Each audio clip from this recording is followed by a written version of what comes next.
Après les équations non élémentaires, on va passer aux inéquations non élémentaires. Alors, ça va fonctionner un petit peu de la même façon, c'est-à-dire qu'on va avoir deux types d'inéquations de base qui nous permettront de résoudre toutes les inéquations après. Donc, les inéquations non élémentaires, vous voyez que j'ai écrit à côté tableau de signes, parce que c'est quelque chose, c'est très lié, l'un ne va pas sans l'autre, c'est-à-dire inéquation égale tableau de signes, de toute façon, dans tous les cas. Donc, il faudra faire ça. Alors, comment est-ce qu'on va faire pour le premier type d'inéquation qu'on va rencontrer, c'est-à-dire les inéquations produits ou le signe d'un produit. Alors, je fais un exemple ici. Je veux donc résoudre une inéquation de ce type-là. Alors, on est dans les inéquations de base, hein, les inéquations non élémentaires de base. Donc, on est bien d'accord que ce n'est pas élémentaire parce que si on développe, on obtient des carrés. Et on a ici inférieur ou égal à 0, pas à 3, pas à 4, mais inférieur ou égal à 0. Donc, si c'est inférieur ou égal à 0, on est bien dans le cadre d'une étude du signe d'un produit, puisque ça, c'est donc un produit. Pour étudier le signe d'un produit, on va utiliser la règle des signes qu'on a vu en quatrième, c'est-à-dire plus par plus, ça fait moins par moins, ça fait plus, et plus par moins, ça fait moins. Quand je dis par, bien entendu, il s'agit des règles des signes avec la multiplication, qui sont les mêmes aussi pour la division. Mais le problème, c'est que pour pouvoir appliquer cette règle-là, on est toujours dans l'étude du signe de ce produit-là, pour pouvoir appliquer la règle, encore faut-il connaître le signe de chacun des facteurs du produit. Donc, on va étudier le signe de chacun des facteurs de ce produit.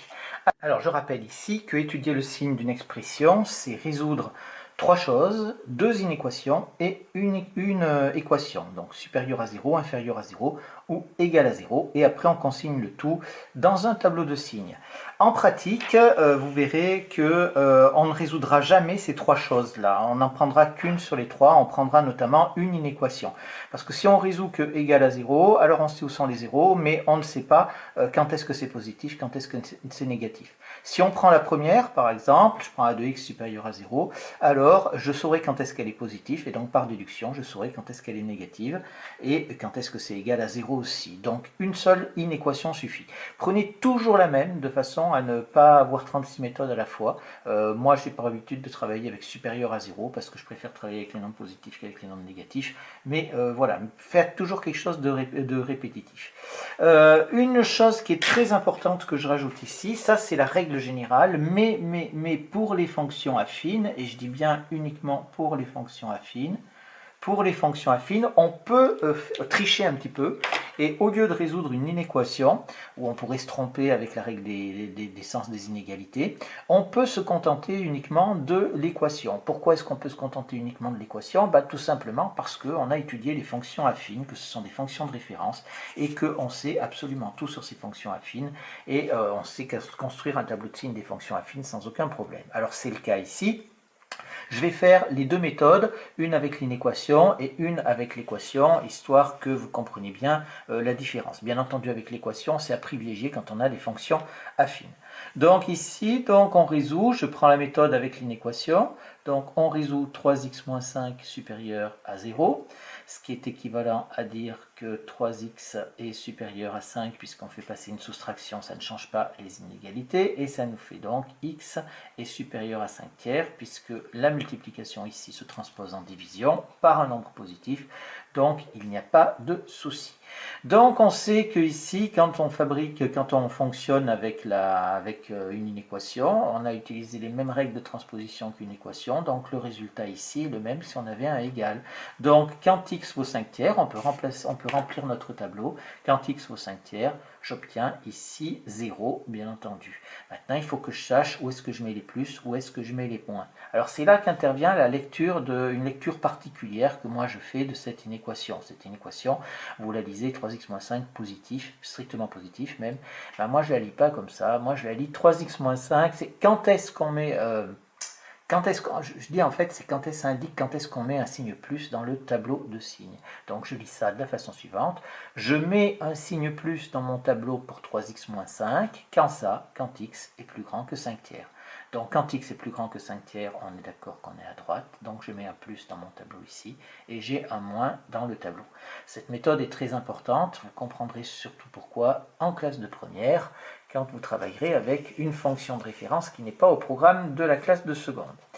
notamment la fonction exponentielle. Maintenant, prenons ici, je vais revenir avec les connaissances qu'on a sur les fonctions affines. Donc j'ai dit que je pouvais me contenter ici de 2 moins 5x égale 0, d'accord? Donc ici je fais avec les fonctions affines, hein, avec les fonctions affines. L'autre, c'était le cas général. 2 moins 5x égale à 0, ça nous fait donc moins 5x égale moins 2, et ça nous fait donc x égale moins 2 sur moins 5, c'est-à-dire 2 cinquièmes. Et donc, j'obtiens quelque chose comme ça, et je vais dire que je vais utiliser le sens de variation de cette fonction affine. Donc ici, j'ai bien entendu, quand j'ai x qui vaut 2 cinquièmes à cet endroit-là, j'ai donc ma fonction affine qui vaut 0, puisque je l'ai là, et maintenant, il me faut les plus ou les moins. Alors c'est là où on utilise le fait de ce qu'on connaît sur les coefficients directeurs des fonctions affines. Ici, le coefficient directeur, il vaut moins 5, donc moins 5, on sait que la fonction elle est décroissante, donc la droite elle va descendre, donc elle va partir du haut pour aller vers le bas, et elle va passer par 0 au milieu. Donc on part d'en haut, c'est-à-dire on part du plus, pour aller vers le bas, c'est-à-dire pour arriver vers le moins, et au niveau du 2 cinquièmes, on coupe l'axe des abscisses et on a moins. On n'oublie pas une chose dans nos deux tableaux, c'est que là ça va de moins l'infini jusqu'à plus l'infini. Même chose ici, moins l'infini plus l'infini. Voilà nos deux tableaux de signes qui correspondent à chacun des facteurs de mon inéquation qui était là. Mais attention, pour l'instant, nous n'avons strictement rien résolu. Là, c'est juste une étude du signe de chacun des facteurs qui composent mon inéquation. Donc maintenant, qu'est-ce qu'il va falloir faire? Il va falloir regrouper tout ça, puisqu'on doit avoir les deux. Donc c'est ce qu'on va faire ici. On va regrouper les deux tableaux en un seul pour étudier le signe du produit. Donc on a les valeurs de x qui vont toujours de moins l'infini jusqu'à plus l'infini, et on met nos deux valeurs que l'on a trouvées, c'est-à-dire le 5 tiers et le 2 cinquièmes. 2 cinquièmes est plus petit, donc on met 2 cinquièmes ici, et on met 5 tiers ici. Donc maintenant, qu'est-ce qu'on va faire? Eh bien, on va regrouper nos deux tableaux en un seul. Donc pour 2 cinquièmes, on est bien d'accord que le 2 cinquièmes, c'est ce qui est annulé 2 moins 5x. Moi, je fais un trait d'alignement ici pour bien que tout soit aligné. D'accord? Et ici, pour le 5 tiers, il est annulé à cet endroit-là. Donc là, j'ai mon tableau, pareil, avec des traits d'alignement. Maintenant, regardons un petit peu ce qui se passe pour le signe de 3x moins 5. Le signe de 3x moins 5, on avait à gauche du 0, c'était moins, à droite du 0, c'était plus. Donc, à gauche du 0, c'est moins, ça reste moins. Comme j'ai deux cases, je double le moins. En fait, toutes les cases doivent être enseignées. J'aurais très bien pu ne pas mettre le trait et mettre juste un signe moins. Moi, je trouve que visuellement, ça me pose des problèmes. Et après, j'oublie toujours quelque chose. Donc, je préfère bien séparer tout comme il faut. Et ici, de l'autre côté du 5 tiers, on avait donc plus à cet endroit-là. D'accord? Donc là, j'avais 5 tiers. Maintenant, pour le signe de 2 moins 5x, 2 moins 5x, c'était positif avant 2 cinquièmes et négatif après. Donc c'est positif avant 2 cinquièmes et négatif après. Attention, le fait qu'on ait doublé les moins dans les deux, c'est exceptionnel, hein, ça n'a rien à voir. C'est vraiment parce qu'il y a deux cases, on les remplit, on a le souci de remplir. Et maintenant, qu'est-ce que je vais faire? J'applique la règle de calcul, la règle des signes de quatrième pour remplir la totalité de mon tableau. Et ici, je marche colonne par colonne, et comme ça, je ne me trompe pas parce que j'ai bien les signes qui sont bien en face les uns des autres. Donc, moins par plus, ça fait moins par moins, ça fait plus par moins, ça fait moins. Et là, on a quelque chose, attention, ce trait n'a pas de signification, c'est juste un trait d'alignement. Donc, quelque chose qui est négatif certes, mais multiplié par 0, ça fait 0. Et 0 multiplié par quelque chose, ça fait également 0. Voilà donc mon tableau de signes qui remplace ces deux-là. Donc ça, voilà, je vous l'ai montré une fois, on ne le fera plus jamais, c'est-à-dire que maintenant, d'emblée, on va faire notre grand tableau de signes d'un seul coup, puisque ça nous donne le signe de notre produit. Maintenant, on n'a toujours pas résolu notre inéquation. Donc, il faut résoudre l'inéquation. Donc, on la résout comme ça. Et on résout donc ici inférieur ou égal à 0. Inférieur ou égal à 0, ça veut donc dire, inférieur ou égal à 0, ça veut dire négatif ou nul. négatif ou nul. Et c'est quoi qui doit être négatif ou nul? C'est la totalité du produit. Donc qu'est-ce que je vais faire? Je vais regarder dans ma dernière ligne de mon tableau et le signe négatif ou nul, je vois que le signe moins, ça va être là, ça va être moins ici et moins ici, puisque pour positif on a mis plus et pour négatif on a mis moins. Donc j'ai deux signes moins ici. Donc maintenant il faut que je cherche les solutions. Mais les solutions, attention, quand on cherche les solutions d'une équation ou d'une équation, on cherche les valeurs de x. Donc les solutions, je dois les lire obligatoirement dans la ligne des x, c'est-à-dire dans la première ligne du tableau. Et je vois que ce moins-là, eh ben, il correspond à la totalité de la case qui est ici, et ce moins-là, il correspond à la totalité de la case qui est ici. J'ai donc deux intervalles qui sont solutions, c'est-à-dire que ici, je vais aller donc de moins l'infini jusqu'à 2 cinquièmes. Donc ici, c'est mon premier intervalle. Je vais avoir un deuxième intervalle qui va de 5 tiers jusqu'à plus l'infini. Alors, les infinis, on ne peut jamais les prendre. Et maintenant, qu'est-ce qu'on fait de ce 2 cinquièmes là? Eh bien, ici, j'ai bien dit négatif ou nul. C'est-à-dire que ce 0 là et ce 0 là, on peut les prendre aussi, ça fait partie des solutions. Donc, si le 0 ici et celui-là, on le prend, alors ça veut dire qu'il faut prendre la valeur correspondante en haut. Donc, le 2 cinquièmes, on le prend également. Et le 5 tiers, on le prend également. Et comme on a deux intervalles qui sont solutions, on les réunit avec un U ici. Et voilà donc notre ensemble de solutions qui est donné de cette façon-là. Alors, on va procéder de cette façon avec toutes les équations produits. On va faire un autre exemple pour avoir une rédaction définitive. Donc, je suis ici, moins 2x plus 1, facteur de moins 3x moins 5 est strictement inférieur à 0. Je commence par la construction du tableau de signes. Donc, comme j'ai des fonctions affines, je fais moins 2x plus 1 est égal à 0. Ça me fait donc x est égal à moins 1 sur moins 2. Maintenant qu'on sait faire, ça fait 1 demi.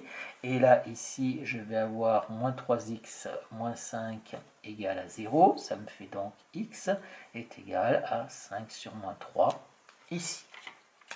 Maintenant, j'ai tout ce qu'il me faut pour construire mon tableau de signes. Donc, je vais construire mon tableau de signes avec une ligne pour chacun des facteurs ici et une ligne pour le produit ici. Alors, on doit mettre toujours le signe de. Après, vous verrez avec l'habitude, on ne l'écrit plus. Donc là, j'ai donc x ici. Là, je vais avoir moins 2x plus 1. Là, je vais avoir moins 3x moins 5. Et là, je vais avoir le signe du produit, c'est-à-dire moins 2x plus 1, facteur de moins 3x moins 5. Je rappelle que devant, il y a toujours ici signe 2 et le signe de cette chose-là. D'accord? On a donc notre tableau qui est construit comme ceci et il nous reste à le remplir. Ça va de moins l'infini jusqu'à plus l'infini. On met les deux valeurs que l'on a trouvées, 1 demi et moins 5 tiers. Donc moins 5 tiers, c'est négatif, donc il est plus petit. Après, on a 1 demi qui est ici. Et je mets les valeurs qui correspondent. Le moins 5 tiers, il correspond, il annule ici le 3, moins 3x, moins 5. 1 demi, là, c'est pour moins 2x plus 1. Donc, j'aligne tout ça, d'accord? Et je remplis. Alors, la première fonction, c'est une fonction affine qui est décroissante puisque le coefficient directeur est négatif. Donc, elle va du haut vers le bas, donc elle va du plus vers le moins en faisant la bascule au niveau du 0. Pareil pour la deuxième, le coefficient directeur est négatif aussi, donc elle est décroissante également. Donc, elle va du haut vers le bas, donc elle va du plus vers le moins en faisant la bascule au niveau du 0. Il ne me reste plus qu'à appliquer la règle des signes. Plus par plus, ça fait plus par moins, ça fait moins. Moins par moins, ça fait plus. Quelque chose par 0, ça fait 0. 0 par quelque chose, ça fait également 0.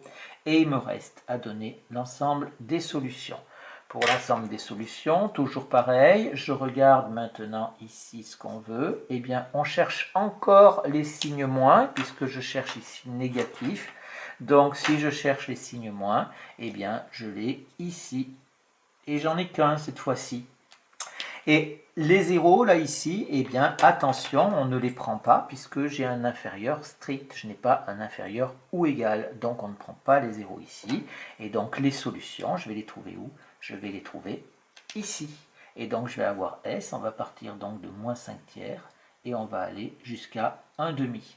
Mais les extrémités, on ne les prend pas puisqu'on ne prend pas les zéros ici. Donc, on ne prend pas les bornes de l'intervalle ici. Voilà donc la base pour résoudre des inéquations produits. Bien sûr, j'ai fait sur des exemples avec 2 facteurs, mais on pourrait avoir 3 facteurs, 4 facteurs. Ça rajouterait des lignes dans notre tableau de signes.